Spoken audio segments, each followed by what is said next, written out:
good thing. I think we're bringing in new people. I'm Lisa Macchio. I'm a member of the Association of Bainbridge Communities. I'm also a member of the Bainbridge Alliance for Puget Sound. Two of the three sponsors that are bringing you this program this evening. The third sponsor is the Puget People for Puget Sound. Louder. Oh, sorry. Okay. I've never been told that before. So how's that? That's good. Okay. And the People from Puget Sound. This year we're focusing on shorelines, and if you don't know about it yet, I'm sure you'll be hearing about it more, but the city is updating their shoreline master program, and many of your citizen colleagues have been involved in the work groups that have been working hard on drafting regulations and policies. Some of the members some of the members from the citizen work groups are in the audience. If you could please stand up for us just for 1 minute so other folks can see who's been working on the shoreline stuff.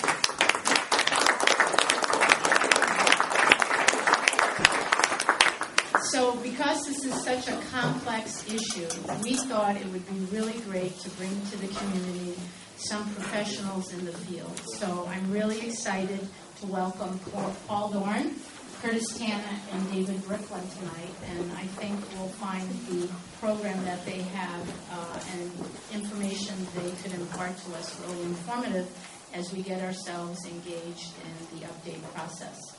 So I don't think the speakers' bios are in your program, so I won't spend time introducing them, but I hope you'll give them a warm welcome, and I'll turn the program on to our speakers. Thank you.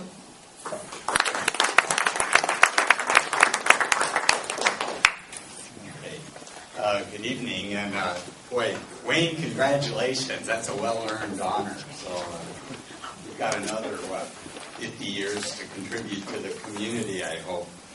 I'm a biologist that works at the Suquamish tribe, and when I was talking to Charles about this program tonight, I thought it would be really cool if we could have gotten a tribal elder, fisherman, and to give sort of a long-term perspective. And I was thinking of Merle Hayes in particular. He's really good. But he's tied up tonight. And we went out to the fisheries department to see which of our brilliant minds could be here. And I'm at the bottom of the totem pole, but was the only one available. So you're stuck with the bottom of the totem pole here. But I am honored to be an employee of the tribe for a while and actually see Indian country as a non-Indian from the inside. And so part of what I'm going to offer is a historical perspective. And I think if we could, let me, first I'm going to apologize. I had a beautiful PowerPoint prepared for tonight, and I got a new computer at work today. I went back to download the PowerPoint, and a big chunk of my files are missing. So I've recreated a little bit of it here, and I'm going to save this, and this will help for just a second here. So do you want me to run the video now, or? Go ahead and put the video on right now. Okay, I might blind you, though. Okay, all done. Okay. I work for the Suquamish tribe, one of many tribes in western Washington. And what's unique about the tribes in Washington is they really, if you could say it, negotiated from a position of strength, their treaties. There were a lot of tribal folks, and there were very few white people back when we signed the treaties. The federal government recognized that the tribes owned the land, even though they themselves didn't have a concept of land ownership. And the interesting thing, too, was we had no canneries, no purse seiners. We had no way of preserving food. So the resources important to the tribe that includes shellfish, salmon, elk, deer, we guaranteed them access to those resources in their usual and accustomed place in perpetuity. So this is going to be fun here. The reason I got a new computer is this old computer is kind of a turkey. So, Let me see if you watch me play with some my patience here tonight. So, can that be made to be a full screen picture, please? I don't know if I could make it more full than that. It's Trying okay. to figure it out here. Try double clicking on that. I know I have 20 minutes, and I really intended to speak less than that. What you're looking at are some coho and cutthroat, coho salmon, cutthroat trout in a small stream, very typical of most of the streams that you have on the island, streams that Wayne Daly's worked on for a long time, and the rest of you have too. The interesting thing is the last thing on the planet I expected to see are these little coho. This is a stream called Cowling Creek. It's my front yard, and I know there's no adult coho that spawned on this stream 2 years ago. These are fish from last year. The point I'm trying to make here is even in this day and age, we're learning new things about salmon. These are coho nomads. They've come from another stream, traveled through salt water to get to this stream. What we're taught in school is coho generally spend 1.5 years in fresh water. Then they smolt, making that transition to salt water, and come back as a 3-year-old adult. What we're now learning is that a lot of our salmon, no matter what species, exhibit very different or very diverse life behaviors within the population. The reason that's important is the Shoreline Master Program update that you're working on.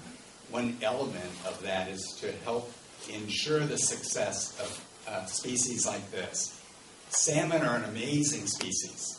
They survive glaciers, volcanoes, tsunamis, you name it. They're adapted to really harsh conditions. And that's the only reason in this day and age we probably have some salmon populations, wild salmon populations, left on the landscape.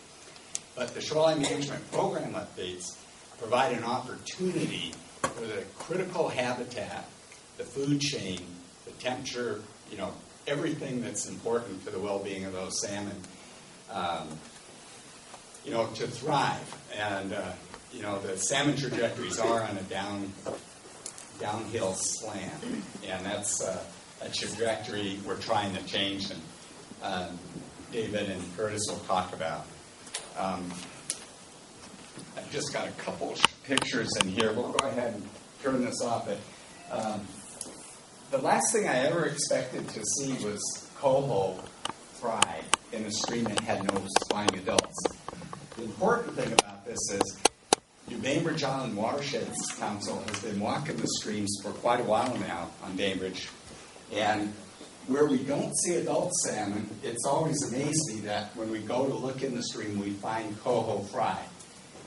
We're finding coho fry that probably weren't born here. Some could have been. The adult carcass is removed by wild animals, but they may be coming from other areas. And so this is a string of pearls, a habitat around Bainbridge Island. And, I should give Charles, I see him scratching his head here. And I didn't rename the file. It's a tribal habitat. Yeah. Okay. Yeah, we'll just start with the first 5 slides, and then I'll be done Want here. to say it? Hold on 1 second. Okay. All right, we're clear. All right, you can get a hold of me through the Suquamish tribe. If you look in the phone book, my name's in the North End directory. And I think I got this correct, 11th annual, so you're all to be commended, and you do great work. Thank you very much. Next slide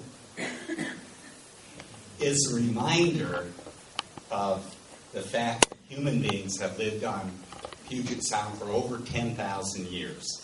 This is a petroglyph on the north end of Bainbridge Island. And over the years of our beach seine monitoring, we try to stop off at this site so folks can see this petroglyph, Indian carved rock. This is a glacial erratic, a piece of Canada that's been carved on, estimated between 2,500 and 3,500 years ago. And Leonard Forreston told me, the anthropological stories lost to history, the oral tradition that kept alive whatever purpose or function this rock and these carvings had, is gone. Next slide is a shot of the winter village sites of the Suquamish people. And as you can see on Bainbridge Island, there must have been some pretty good living for winters. All the little triangles are known village sites, and the Suquamish had a fairly large area that they hunted and fished, all their usual and custom area. The nice thing about this picture also shows the glacial striations. This is a LiDAR picture. And next slide shows midden locations. Again, the reason for this is this SMP update you're working on is basically trying to write or address the changes that have occurred over the last 160 years. But we have thousands of years that people have lived on the Sound and here on Bainbridge Island, and they could drink the water out of every stream. They could eat the clams anywhere, they could dig them, except probably when there was maybe an occasional red tide. There was, just tremendous resources. Next slide. Okay. I'm going to leave it at that. I wanted to kind of do an overview, and you can go ahead and turn that off if you think. Thanks, Charles. It's really amazing that the amount of changes that have occurred. What was typical for the folks that lived on the landscape for most of the past millennia were old-growth forests. And that's something that we're lucky to see some of the second growth in a lot of areas. There's little bits of old growth here and there, but the landscape was very different. If you're in the streams, the stream flows are much lower today than they were historically, and very flashy due to impervious surface and other things in the winter. By flashy, I mean, thanks, David. When the water hits the landscape, there's no sponge of the conifer canopy and the conifer mat of leaves on the bottom that would slow the high flows down. And so today you're very likely to see flooding in a lot of urban areas because of that rapid runoff of water from the landscape. Other problems associated with that, you're well familiar with contaminants and stuff like that. But for those of you that travel around the world, it's always amazing when you come back to Puget Sound, the fact that we still have a pretty decent environment. And again, getting back to the fact I work for the Suquamish tribe, my job is part to ensure their treaty rights that we guarantee them are upheld. And over the years, one of the biggest points we make is those treaty rights benefit all of us.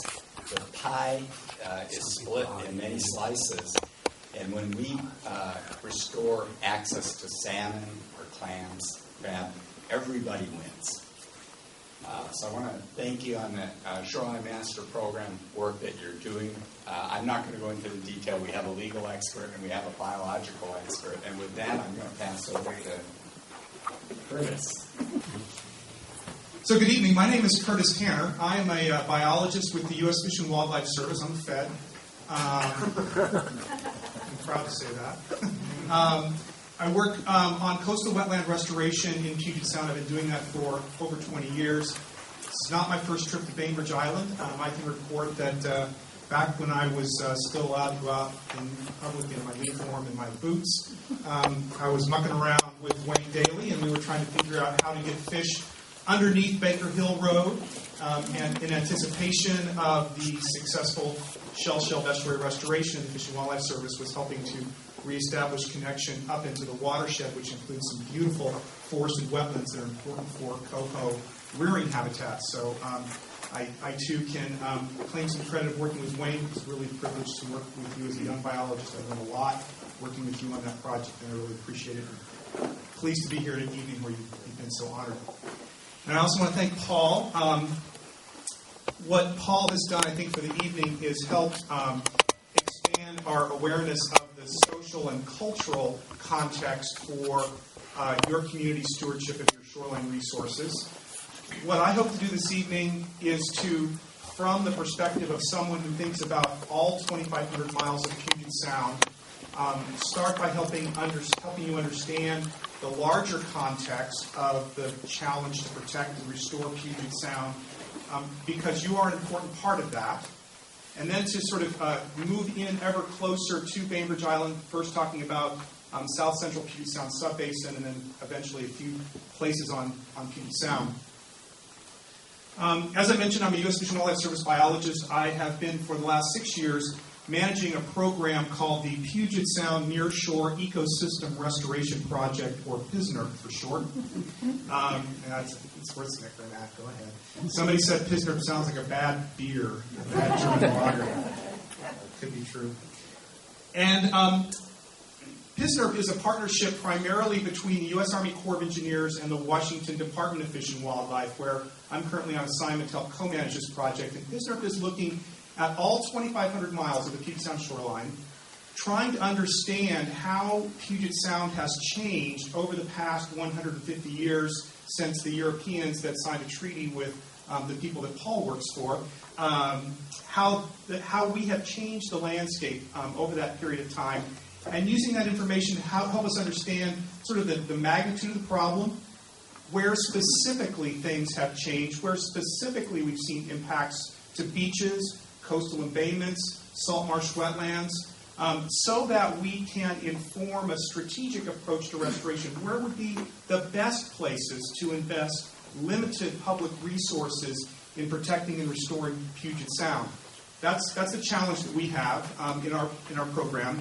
And we are primarily focused on large-scale ecosystem restoration projects, but the information that we have gathered through the course of this general investigation study with the U.S. Army Corps of Engineers certainly has relevance to local jurisdictions as they move through the shoreline management update process, as well as critical area ordinance changes.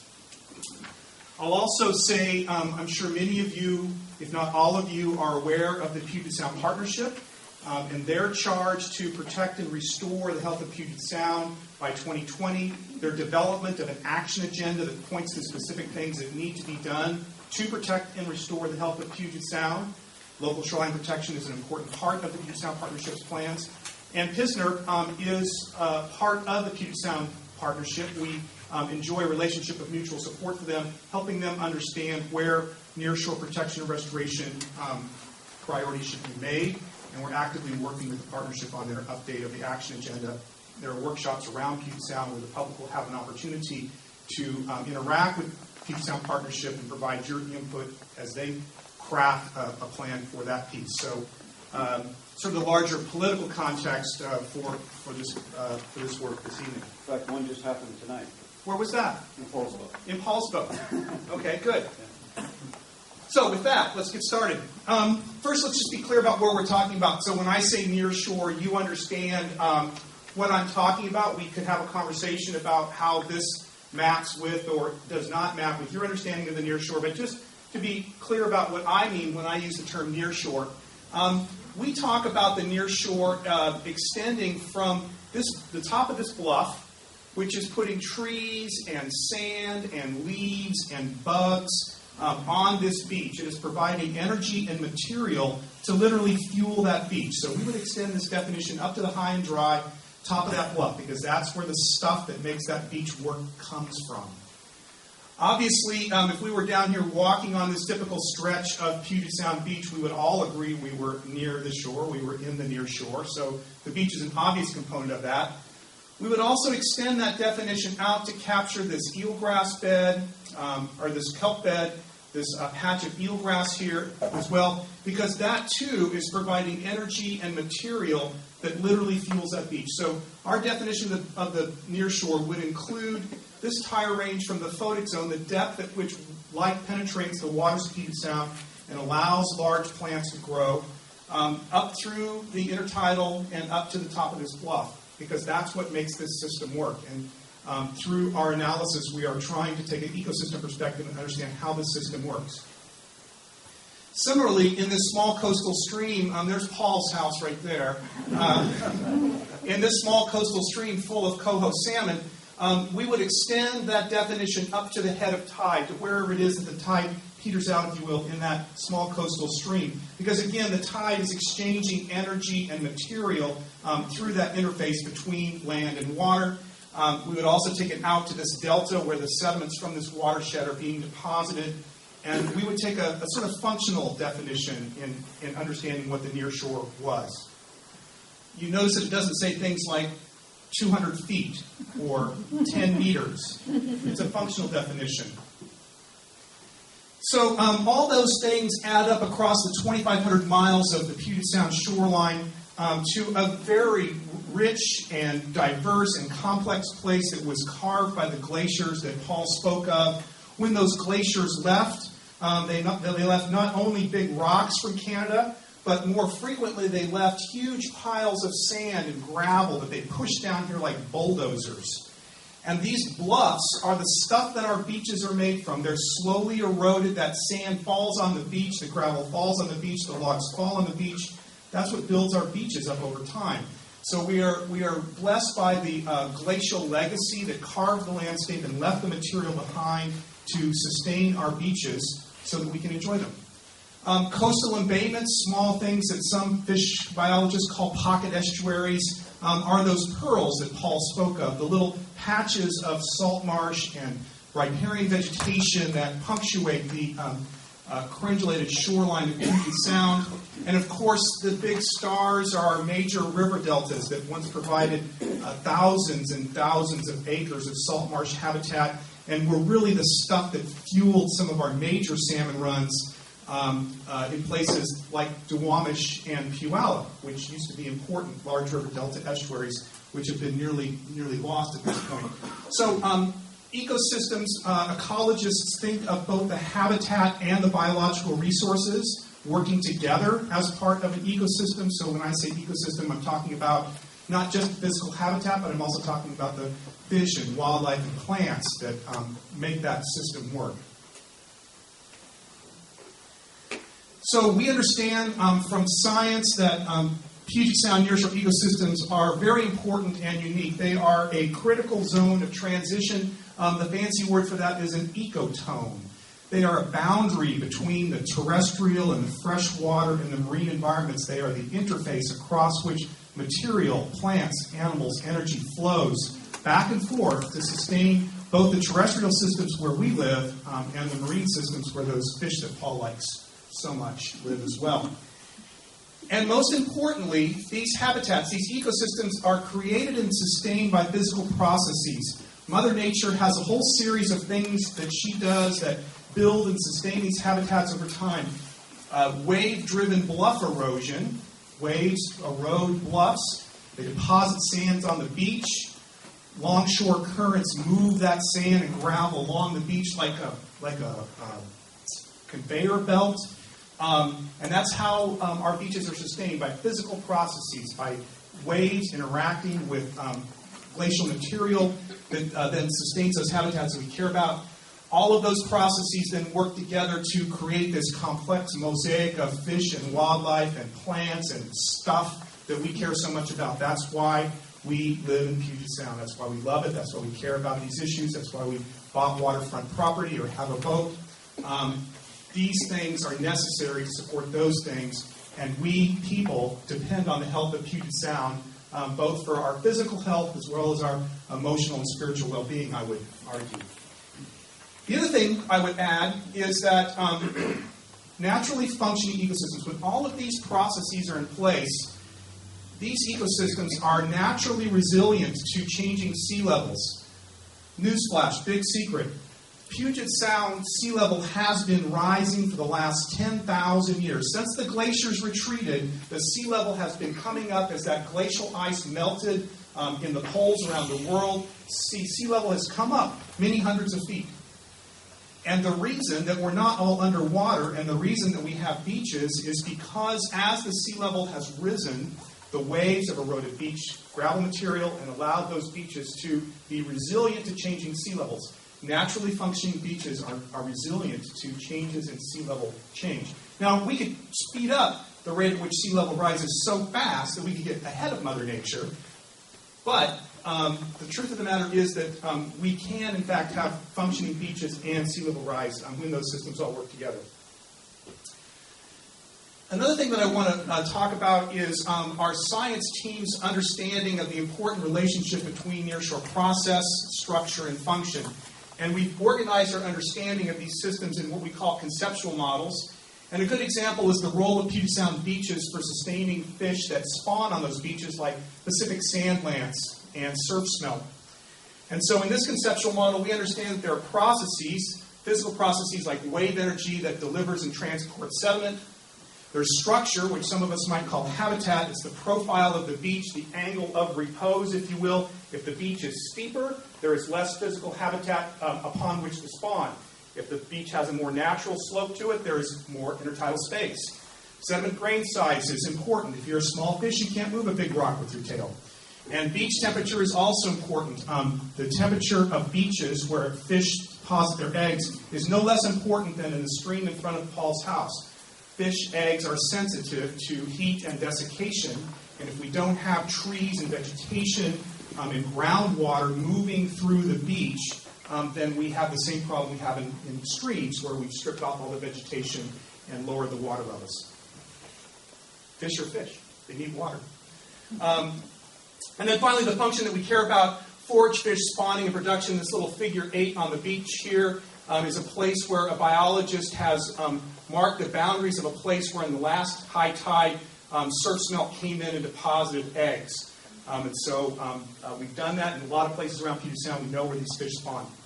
You know how high it is on the beach. That's a good point. Thanks. So Paul's point is, look how high this area of spawning is up on this beach. This is not down in the wet, muddy part. This is high on the beach, above mean high water. So, yeah, good point. Thank you for that, Paul.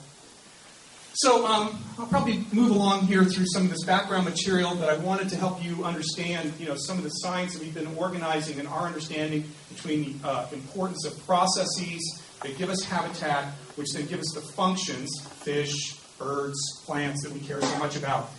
So in our program's attempt to understand how this has all changed, we have assembled a geodatabase, a GIS, a Geographic Information System, a big computer map.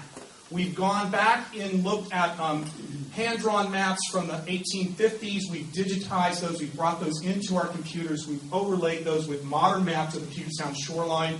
And in doing that, we can actually see where things have changed on the landscape. If anything, we have underestimated the amount of habitat that was here historically because those maps were hand-drawn. They're not as accurate as the aerial photographs. And some of the very small features may have disappeared during the mapping process. So we are confident that we have an accurate, if not underestimated, amount of habitat historically. So the numbers that I'm going to show you about habitat loss are sort of minimum levels.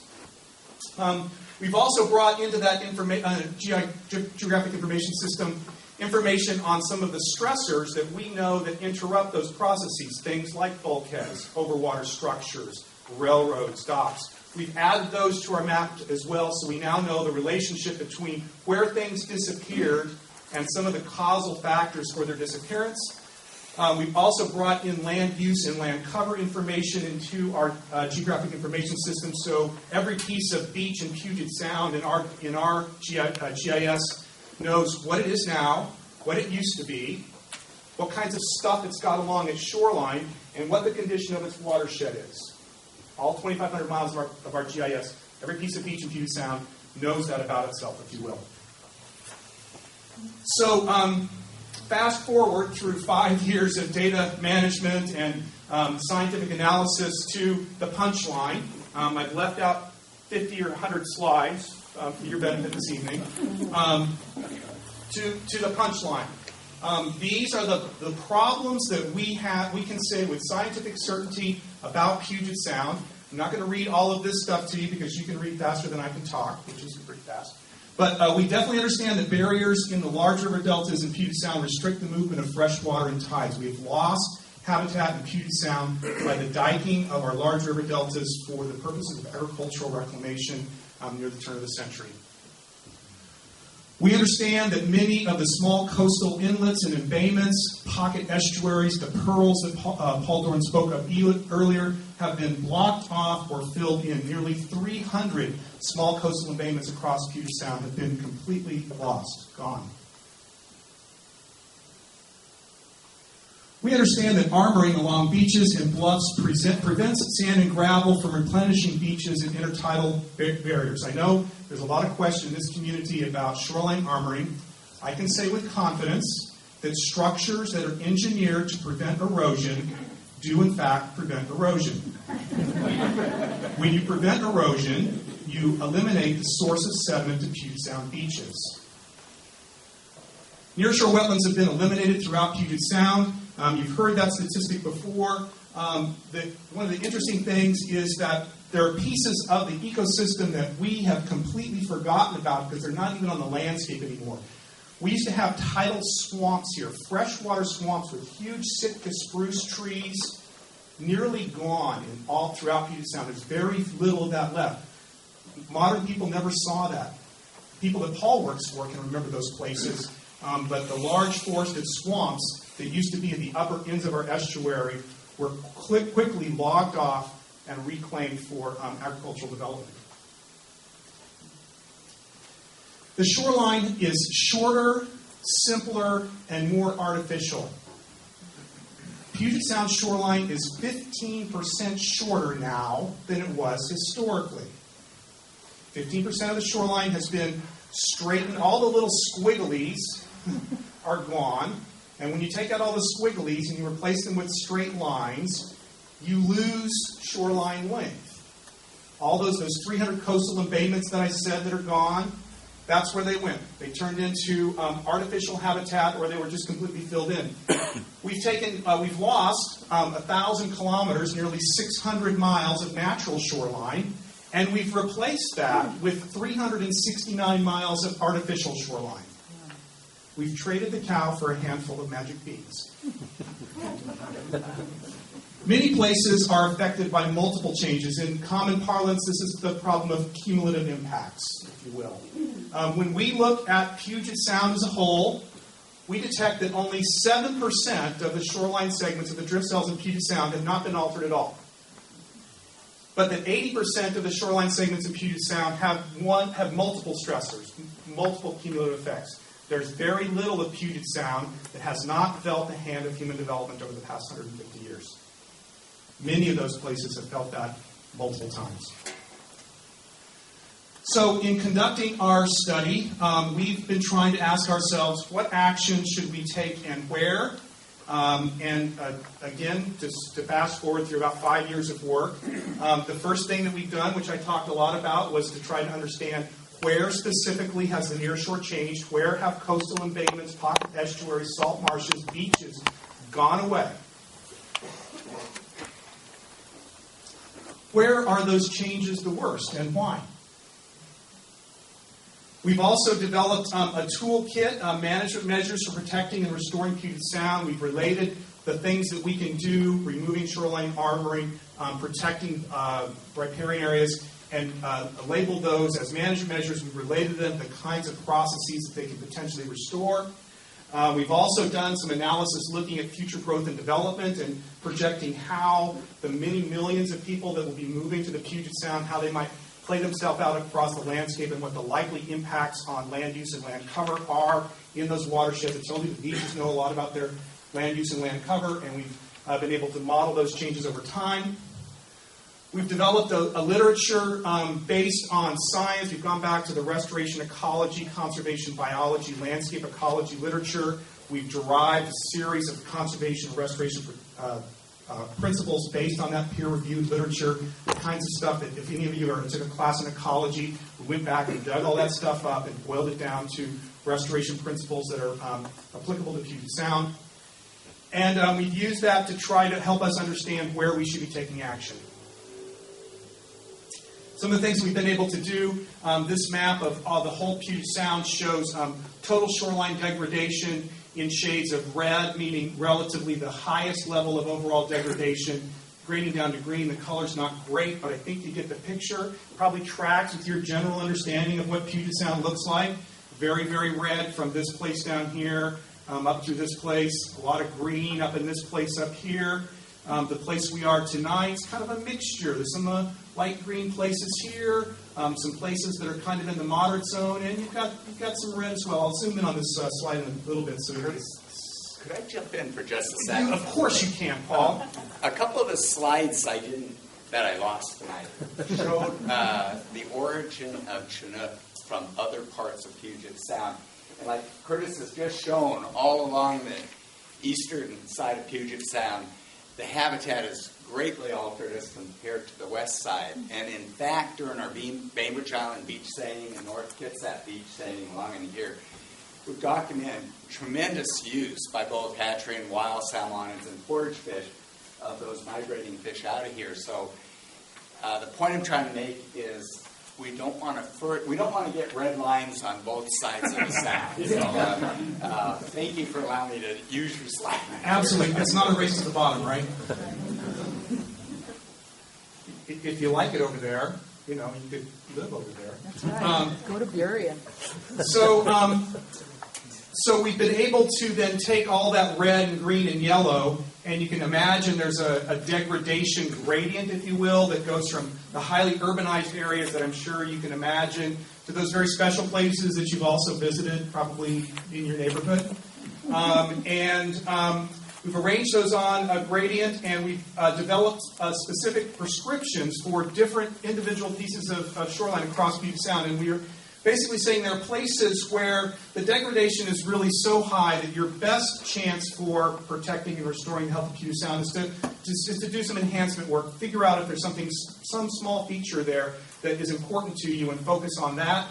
There are some places where the degradation could be moved. Through a couple of expensive or complicated or difficult actions, but you could do it. You could remove the structures that are preventing Mother Nature from allowing the processes to manifest themselves and for that habitat to be there in a resilient and sustainable way. You can remove those stressors and restore those, and you can move those places to the right of this degradation gradient. And there are some places where we can say with a high degree of certainty that the conditions are very well intact, and that your best choice is to protect those places and let no further harm happen to them. Don't let your green go to red. Give an example of the Delta project recently from that other project. The Nisqually Delta? Yeah. Sure. So David's asked me to talk about the Nisqually River Delta project. I'm sure many of you have heard that there was a very large restoration project recently completed in South Puget Sound where about 80% of the former Nisqually River Delta was restored by the Fish and Wildlife Service and the Nisqually Indian tribe. So there are places where we can take bold actions and achieve significant restoration benefits that will help that fish run return. The Chinook recovery plan for the Nisqually specifically points to the loss of estuary habitat as a limiting factor for that run of fish. Is there something more you need to say about that? Good. Just an example of that category. Good. Yeah, thank you for that. So David's point is through the removal of that dike that prevented the Nisqually River from flooding that salt marsh, we've been able to move it from the piece that was preventing those processes to happen into the place where we would want to protect it in perpetuity.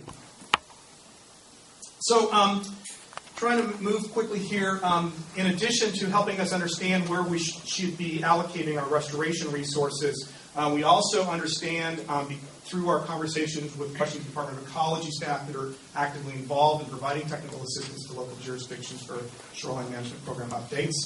They've looked at this information and they see its utility, and they've encouraged us to try to make this information available, both for your needs to inventory and characterize your shorelines, for defining what those designations should be, for helping understand what the cumulative effects have been on your shoreline, and also for addressing the new requirements of the SMP to identify specific areas to target for restoration. I think you can probably see how this information would help facilitate that process. It's also important for the Growth Management Act and for identifying critical areas for protection through those strategies. And our technical reports, our peer-reviewed reports are available to you through the Puget Sound Nearshore.org website. Or you can just Google Pilsner, that bad German beer, and come up with a couple of beer ads and some technical reports. Okay, moving along. So you live in a place that we call the South Central Puget Sound Subbasin. Scientists have looked at Puget Sound. There are some natural breaks. There are some underwater sills in places like the Narrows that naturally break up that large body of water into sub-basins within the larger basin. You live in a place called South Central Puget Sound. I live in a place called South Puget Sound, in this little place called Olympia. This is what your shoreline looks like. There are some amazingly beautiful places throughout Puget Sound. There are places that people value very highly and have built homes on. There are some places that we have treated poorly. When we look at the South Central Puget Sound through the lens of a sound-wide analysis, these are some of the kinds of observations we make about ear space. We understand that there are about 151 drift cells in Puget Sound, places where sediment falls on the beach, gets transported away, gets deposited in something like a spit that lives out at the far end of Bainbridge State Park. There's actually about 800 of those throughout Puget Sound, semi-enclosed units where sediment is moving around. About 150 of those live in your space. There are two major river deltas. I'm sure you've seen both of them, the Suquamish and the Puyallup. They account for nearly 12% of the shoreline length. There's nearly 400 miles of shoreline in your neck of the woods. That's 400 of 2,500 miles. So you've got a sixth of the Puget Sound. Historically, about 60% of your shoreline was bluff-backed beach, the kind of beach that put sand or the kind of structure that puts sand on the beach. About 10% of your shoreline used to be small pocket estuaries, coastal embayments, places where salmon would hide. And you once sported nearly 18 square miles of estuary wetlands. Things look different now. Spent a little bit of time on this graph. This is just for South Puget Sound. This is the historic shoreline length. This is shoreline length in kilometers. This is the historic shoreline length, and here's the current shoreline length. So let's talk about this graph for just a minute. And here are the different kinds of habitats from Delta, which is the purple on the bottom. The beach habitats are in blue. The coastal embayments are the green and orange colors. And this block of gray here is artificial, man-made, human-built shoreline. So let's talk about this map for a little bit. First of all, you'll notice that there's a lot of gray up here. That a lot of the shoreline that now makes up your 400 miles was created by humans. It's unrecognizable as a natural shoreline type. You'll also notice that there used to be some purple down here, and you can't see much purple here now. You'll notice that your beaches have also decreased in length, particularly your bluff-back beaches. You'll notice that you used to have a fair amount of coastal embayment, and that piece of the pie has also been shrunk. So at the scale of Puget Sound, you've suffered some fairly significant habitat loss. Much of that, of course, is over on the east side of your subbasin, but there have still been fairly dramatic losses on this side of the gully as well. So these are the kinds of observations that we can make throughout Puget Sound. When we zero in on the South Central Puget Sound and look at it in terms of shoreline degradation, overwater structures, docks, bulkheads, railroads, and roads. Again, this is relative degradation, and so the red places are the most degraded, and the dark green places are the least degraded. And there are some stretches of your shoreline that are still in relatively good condition. There are some places that are starting to look towards that unpleasant end of the spectrum. But you still got some good stuff left. Sort of from roll all that up, what does it mean? The changes that we observe are obviously concentrated over on the other side of the tracks.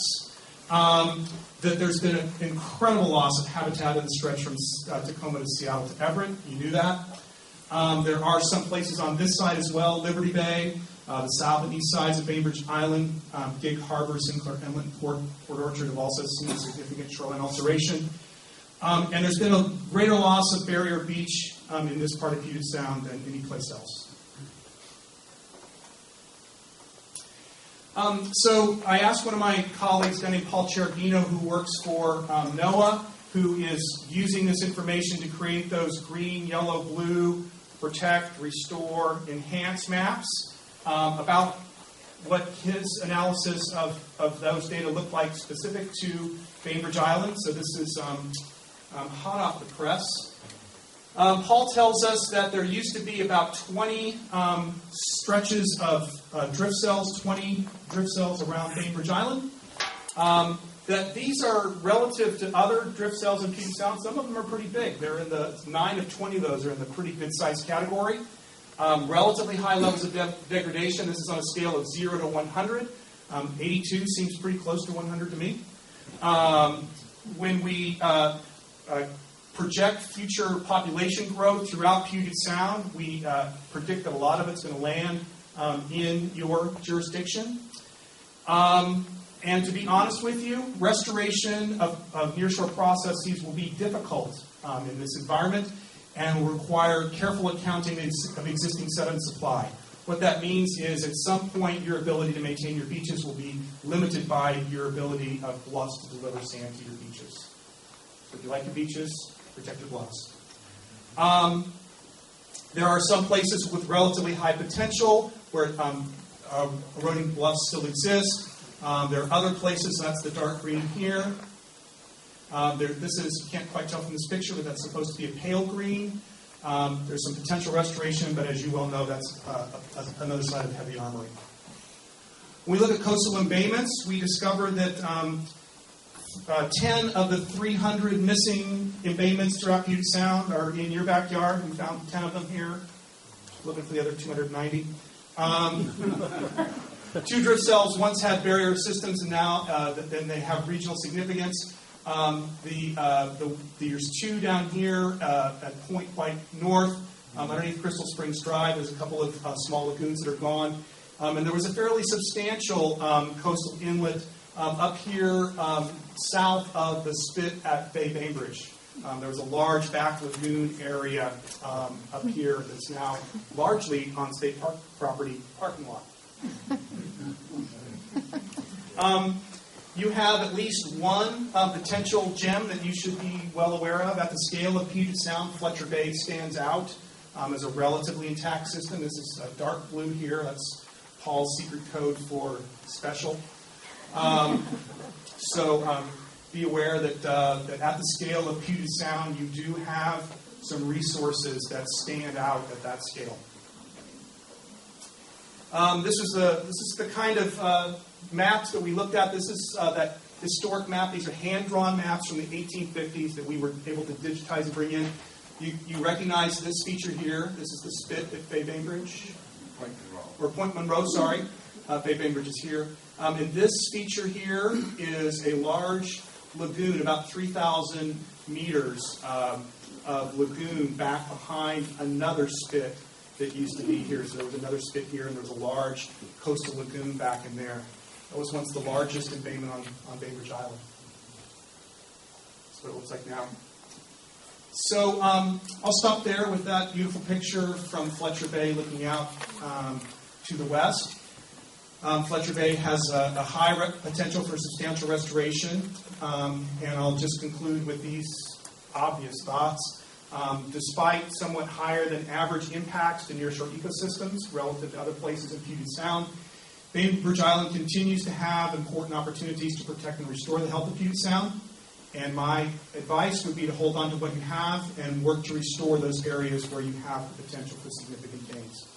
And I hope that generates some questions.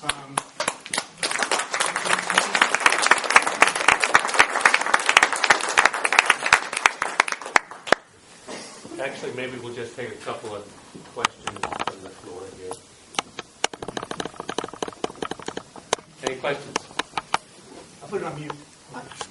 I can talk loudly enough. I think You mentioned Fletcher Bay right at the end. Fletcher Bay, I saw Inner Eagle Harbor, and there were two other sites that you said were of special significance.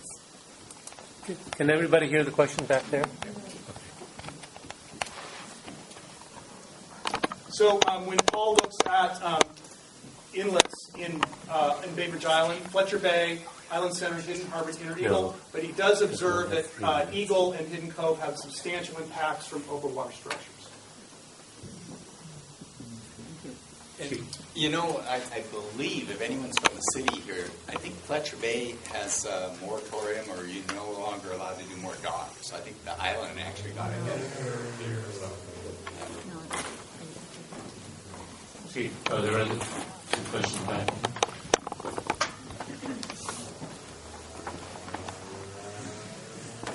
If bulkheading keeps shoreline from eroding, that is obviously good for some people. Absolutely. Why can't we use measures like depositing sand or gravel artificially to make up for that? That's a great question. So the question is, could we simply put sand on the beach and nourish our beaches to sustain them? And that has been done in some places. It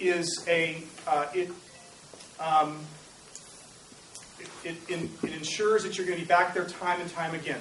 So you'll need to create some kind of program that anticipates that.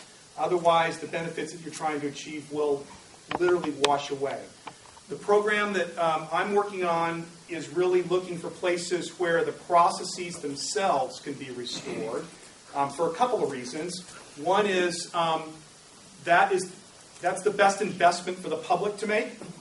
We don't want to be rebuilding things over and over again. The U.S. Army Corps of Engineers in particular, it doesn't want to have to come back. And in fact, the operation and maintenance costs from restoration projects, when you do them with the Corps, land on the local sponsor or the community that did them. So if we did a project with the Corps and they came out and dumped a bunch of sand on the beach, they would walk away from the project, and we would be left with the bill to do that maintenance work over time. So we're looking specifically for places where self-sustaining projects can allow themselves to be reestablished. We also have learned in our restoration work that we are not as smart as Mother Nature, and we often, frankly, get it wrong when we try to engineer systems that we don't completely understand. And so an emerging philosophy in the restoration literature is to understand the driving processes that allow those habitats to play themselves out naturally, and instead of trying to dig channels because engineers know how channels need to look, reinitiate tidal flow that will allow those channels to carve themselves out, because whatever size you said they were supposed to be is going to be wrong. And so, anyway, so I'll stop there. But maybe I could just ask if anybody from the Citizens Advisory Group can say what's in the current draft plan for bulkheading. Does anybody want to raise their hand that was on that group? Or okay, Aaron.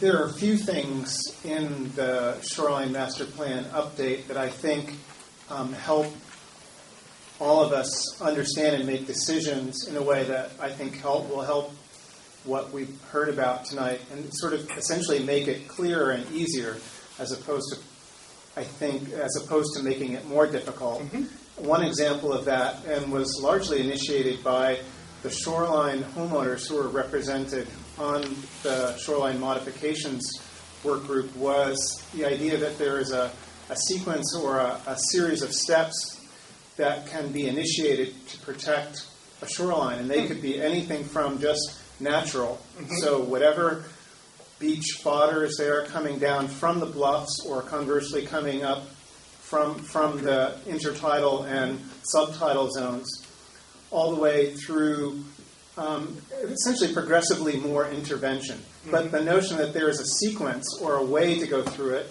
and that if you are going, in particular, going to build a new development, so a new shoreline property, of which I think we've learned recently there's about, 240-something undeveloped shoreline plots, you would have to go through and say, why can't I just leave it alone, or why do I have to take the next step? And there are instances on the island that were brought up by the shoreline homeowners that are actually hybrid things, where a combination of what we call soft and hard. Obviously, at the end of the sequence, this is something like a bulkhead or a seawall that would be the most hard and would be the least, and particularly least desirable. And I can't remember if it's prohibited for new development. I think it is. Now, just another comment on existing bulkheads. If you have one, you can keep it. Yes, you can. If up to 50% of it or less needs to be repaired, you can repair it with the lowest level of permitting. But if there is something, we've defined what a replacement is so that it isn't left essentially in the eye of the beholder. It's now a regulation. So I think this is an example of where I think we've made things easier. And in that case, you do have to go through this same sequence. The difference there is, though, a hard bulkhead could still be an available option to that. But you'll have to, again, go through and show that these lesser things can't be done. There are some exceptions about if your home is what do you call it? In danger. Thank you. Okay. So I guess I'll just say that all makes sense to me. I have no expectations that we're going to remove bulkheads in front of homes that would threaten those properties. I don't live in a land where I think that that's realistically going to happen. I do, however, understand that as we permit new growth to occur, we should be doing that in a way that takes advantage of the lessons that we've learned and understands what opportunities that we foreclose when we allow structures to be built within the danger zone. And if we make decisions about where those structures can and should be built and how that fosters responsible shoreline stewardship, and we plan for the future and not looking back to a place that we realistically aren't going to go to. And we look for places on public land in particular to restore habitat. Those are the kinds of things that seem to make sense to me. I, too, have worked with Wayne Daly. Everybody's touching the Wayne Daly stone tonight. I've had a little different contact. He's appeared as a witness for clients of mine and speaking to the impacts of different kinds of projects on shoreline and shoreline resources. He's done a great job, and I must say he's very, very generous with his time. Has helped a lot of citizens groups over the years without charging them very much of it all. So it's just been a wonderful asset for everybody concerned about shoreline protection.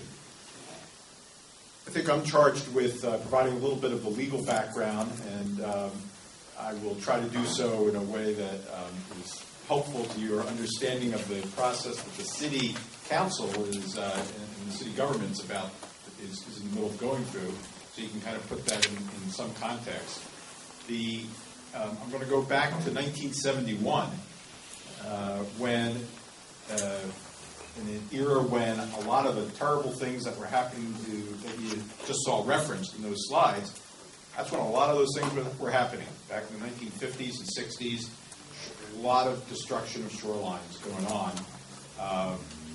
And folks started waking up to that, and the League of Women Voters and other groups ran, and the legislature was deaf, as usual, and it came to citizens, led by the League of Women Voters and others, to run an initiative to create some protection for our shorelines.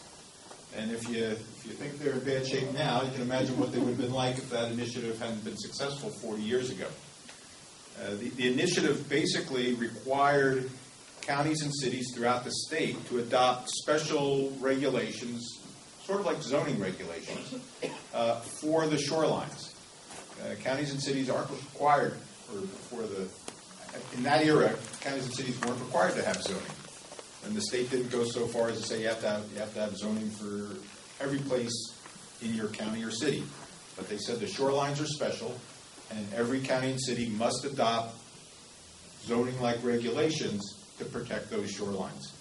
And in that era, and because it was a political process, we didn't define shorelines from the ecological perspective, as you've heard described in the earlier presentation tonight. We weren't talking about nearshore environments and all that. We picked a number, 200 feet.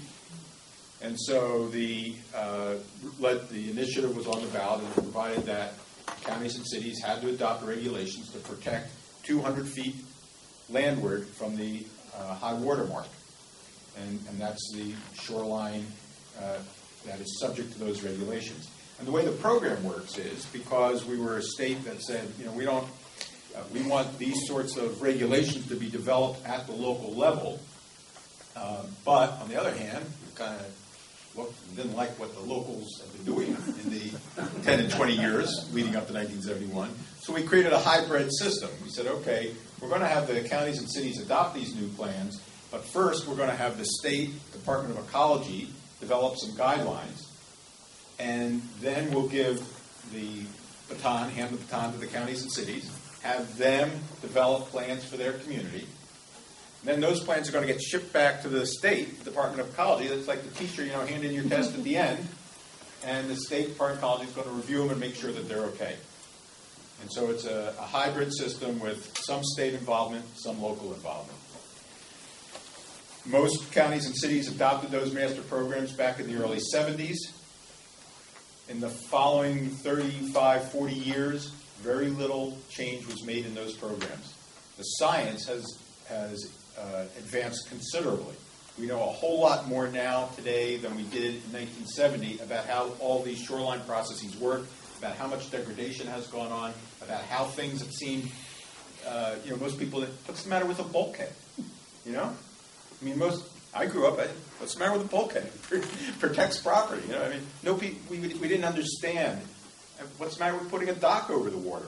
Nobody knew about, that the fish that consume baby salmon love hiding under docks. We're creating habitat. Every time you put a dock out, you create habitat for things that munch on baby salmon. Nobody knew that. So plans that were developed, not true? Right? Shoreline master programs that were adopted by Kitsap County or the city of Winslow or any place else in the state 30 and 40 years ago didn't take advantage of any of that knowledge that we had.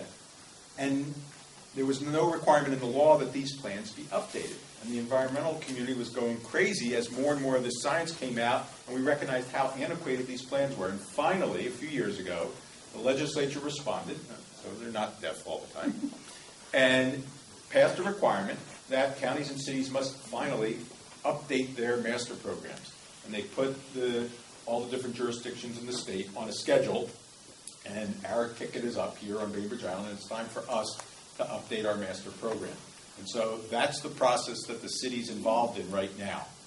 And to guide not only Bainbridge Island, but also all the other jurisdictions around the state, the first step was the Department of Ecology updating its own guidelines to guide the counties and cities. And so everything our city is working on right now is channeled, if you will, from those state guidelines established by the Department of Ecology.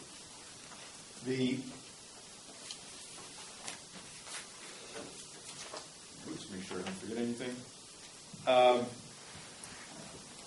The way the program works, by the way, just to flesh out a little bit more of how it impacts you, is after these regulations take effect, or under the old existing regulations that apply here, when you go to develop your property, whether that's to build, if you have a piece of vacant land on the shoreline, you want to build a house, if you want to put a dock in, whatever, you have to get a permit. And it's called a shoreline permit, not too surprisingly. And so the rules that we develop through this are then used to decide whether you can get a permit to develop your property. And just as the state has a role with the development of the plans in the first place, the state also has a role with the development of the permits. And if somebody has issued a permit and you think they shouldn't have gotten a permit, or if you got a permit and your neighbor thinks you shouldn't have gotten it or whatever, and there's a challenge to that permit, that goes to a state agency for review too. So on both the permitting side and on the development of the rules, in both of those worlds, things are done by the local governments, but there's review by the state. So what are some of the guiding principles in the state law and the guidelines that provide direction for the city as it develops its new regulations? One of the probably the most important one, I think, is the concept that there shall not be a net loss in ecological function. So, we may not make many improvements, but let's not fall any further behind. No net loss. That doesn't mean no development. It means if we develop here and create some more adverse impact, we got to have some mitigation somewhere to balance the books. And that way, at least, we don't fall any further behind. Now, as you can see from these prior slides, we are way, way behind. And a state that prides itself as, or is known around the country as being an environmental leader, you'd think we would do better than just saying, hey, we've lost 80% of our shoreline, but that's okay. Let's just maintain the status quo going forward. But that's where we are. The key concept in the state guidance is the programs must be science-based. So, there's a lot of public input in the process that is fairly anecdotal, and the guidance from the state is that's fine, take as much input as you can, and sometimes the local input, the anecdotal stuff, is very important. Somebody may know about a little salmon run that nobody else knew about. So that can be very important. But it has to be science-based information that drives the process. The state guidelines prohibit new overwater structures in most places. That was actually one of the things that actually was the catalyst for the shoreline management back in '71. Apartments being built over Lake Union. And you can still see them there today. But some of those apartments were the ones that were on the front page of the paper of the day and drove the initiative. The current guidance is we're not going to be building overwater structures. And then there's detailed guidance about protecting vegetation, native vegetation in particular, on the shorelines for all the reasons that were mentioned. The trees provide shading in some areas. They provide debris that helps nourish the beach. They provide their own little ecosystem of bugs that live there that then fall into the water and provide critical food supplies for the baby fish. There's a lot of things that go on the uplands next to the water that provide sustenance to the water itself and the critters living there. I'm not well versed, frankly, on a lot of the proposals that are being developed right now through the Planning Commission and the different work groups that are working on it. I know only enough to be dangerous if I were to try to describe some of those specifics to you. But with that caveat, I'm just going to say one thing as I understand it, and somebody who's more familiar with this can correct me. I said that the state law defines the shoreline as 200 feet back. The regulations the city is looking at in terms of regulating that 200 feet of uplands recognizes that all things aren't created equal in those uplands, and that the part of those uplands that are the most valuable to protecting the shoreline are, guess what, the parts closest to the shoreline. And so the regulations are saying that there's a zone, which I believe is where I'm going to get myself in trouble. I think it's in most places 50, 75, or 130 feet deep. It varies. Again, it takes into account kind of where you are and what the resource looks like. If you're sitting on property at the top of a high bluff, then the critical zone doesn't go as far back as if you're sitting on a piece of property that's got no bank at all. And there, further back matters. And so the new regulations take that kind of information into account. If you're in an area that's relatively pristine, further back matters. If you're in an area, if you're in downtown Winslow, 200 feet from the shoreline, you're probably sitting in a restaurant. And it probably doesn't matter too much what you do at that point. So the new regulations try to take into account the lay of the land, if you will, and distinguish between the amount of protection that you have to provide depending on what that property looks like and how far back from the water you are. The first zone, I think they call it Tier 1 or Zone 1, closest to the water, is, I believe, a minimum of 30 feet. But that first zone can be wider than that if there's native vegetation in place. So if you're in an area that's got some quality and habitat close to the shoreline, you're always going to have at least 30 feet that's going to be highly protected, but it might extend further back if you've got something worth protecting there. And then behind that, there's a second zone where there's still some protection required, but not as much in that first zone. One of the hot button issues I think that at least I've seen in the papers and on emails and so forth circulating is what happens if I own a piece of waterfront, I got a house on it, and it wouldn't be legal under the new rules. What are my rights then? And these are, in the vernacular, you might have heard these referred to as grandfathered rights. Basically, if you built your house and it was legal when you built it, it doesn't matter if the rules change, it's still legal. Okay? It might not conform to the new rules, but it's still legal. And those are grandfathered rights. And in the legal terminology and in the master program as it's being drafted, you'll see those referred to as legal non-conforming uses. They're legal because they were legal when they were built, but they're non-conforming to the new regulations. And the concept of legal non-conforming uses or structures isn't a new one in the law. Since the very first zoning codes were adopted 100 years ago, legal non-conforming uses have been created left and right.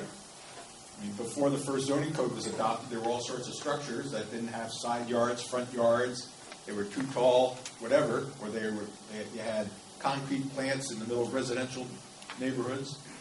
So you had structures that all of a sudden, when the zoning code was adopted, were no longer conforming to the law, but they had been built legally, and so they were legal non-conforming uses.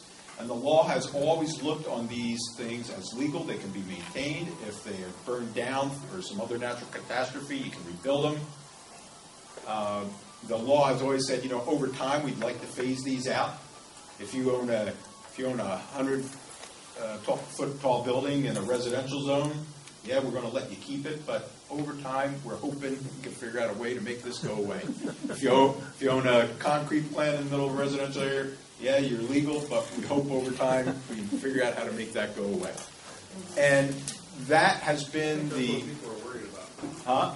I think that last part is the part that people are most concerned about is make it go away part. Right, and there's nothing in the zoning codes of the last 100 years or in the Shoreline Master Program here on the island for the last 40 years or the Master Program that's being discussed right now that says anybody's going to come in and force you to do that. It's more of a philosophy that over time we recognize that this is not a good thing. Having a pigsty in the old zoning days, in law school they taught us about a pig in the parlor or that sort of thing. Not good to have that. Over time we hope to get that addressed, but there's nothing in the code that makes it go away. And I would point out that I don't remember the exact. Actually, I do have the numbers here.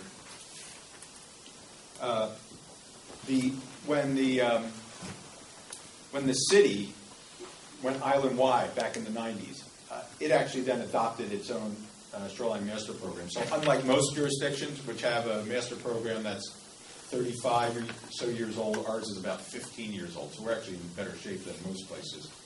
But when that went into effect, roughly a third of the structures on the shoreline became non-conforming. A third of them. And I would venture to say that nobody knew that this was a problem.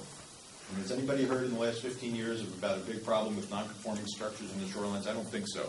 I don't think there's ever been anybody who's been told, hey, you got to tear down your house or anything like that because it's been non-conforming for the last 15 years.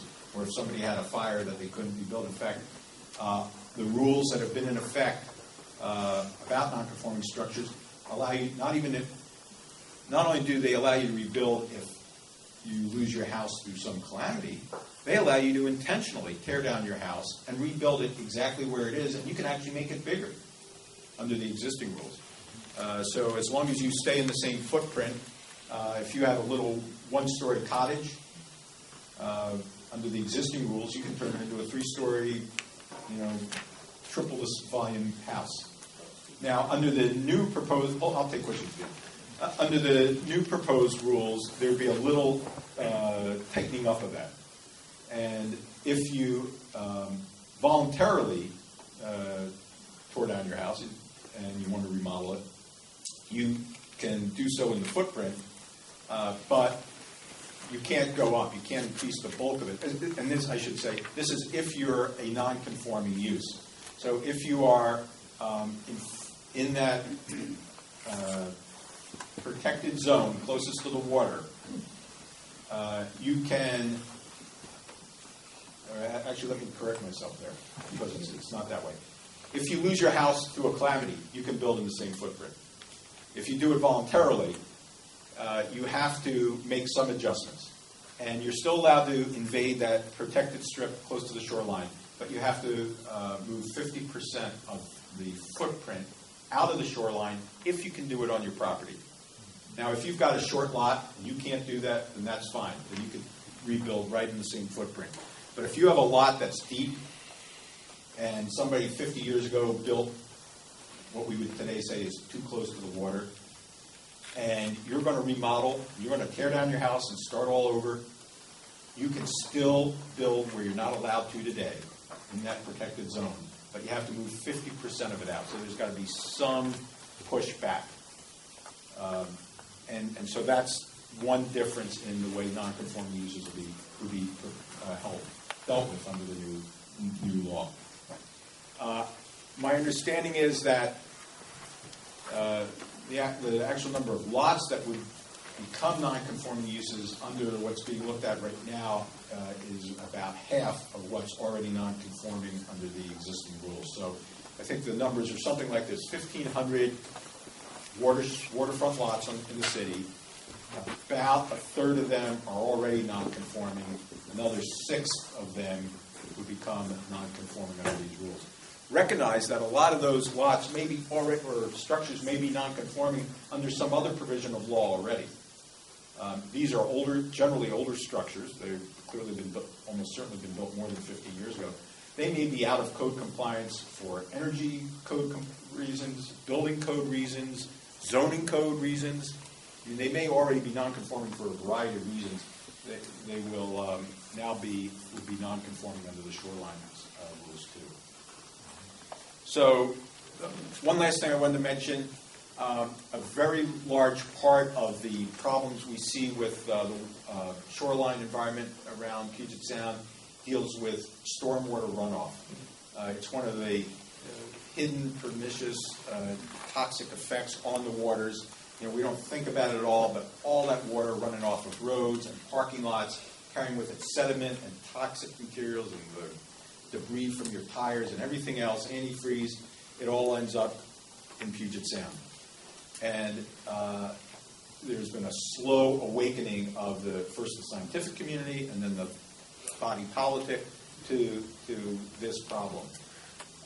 Unfortunately, it's not really addressed through this Shoreline Master Program process. The Shoreline Master Programs focus on land uses on those uplands and over water structures, not really dealing with stormwater runoff. There is a whole other process that the city and all the other cities and counties in the state are going through to deal with that. I just kind of wanted to bookmark that for you. I know right now here on the island, we're really focused on the shoreline program, the master program process, the land uses around the shoreline. But another very important process that that Bainbridge Island and other cities have to go through is dealing with the stormwater runoff. So with that, I can stop and Thank you very much. take questions.